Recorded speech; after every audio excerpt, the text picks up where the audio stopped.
ng balot. Dapat ganyan daw. May ano, may tela or may kwan. Ano gani raman sako. Sako bag. Tapos batangan mo rati. Luy kailangan ko nung patindig para hindi buka.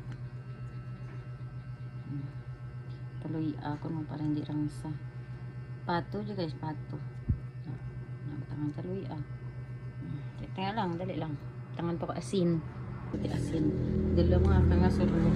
Tapos, tangan tati asin. Hindi ko alam kung ano. Enough na yan. Tapos, mga patangan natin ti magic sarap dati ang bulo. Ano ti magic sarap guys? Sagtinga lang.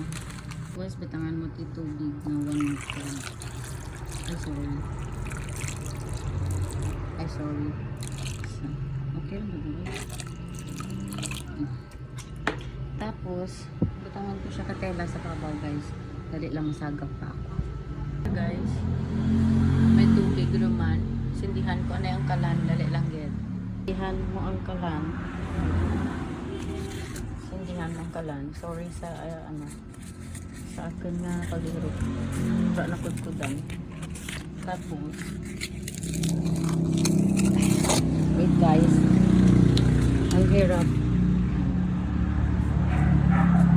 Maratsura na yung kanilang takpan. Tapos high fire. Tapos pag nag-boilan siya guys, i-ano mo siya. Pag nag-boilan ka ron, i-low fire natin. Kwantang itlog para hindi hindi mag-jump para hindi mabasag ka. Amor kuon ka YouTube. Tapos i-YouTube ko man nimo ko siyempre. Di ba? Okay lang guys. Dali lang. Lahat natin magraha ay pakita ko ninyo. So guys, wala ko maandang kasi pang raha rin siya.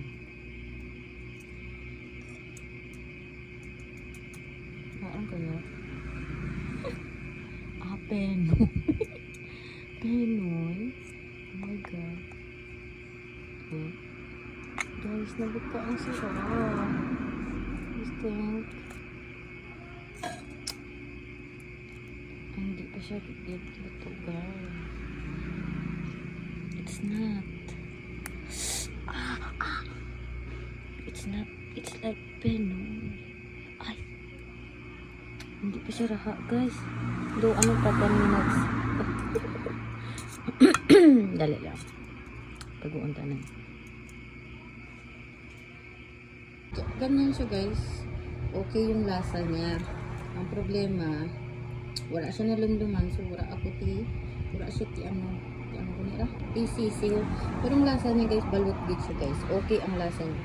Wala nga lang siya sisiw. Kulang. Kasi dapat 16 days sa incubator. Eh wala ko na kira lang kaadlaw. Excited ako eh. Pero next time I think perfect na siya. Pero namit swear.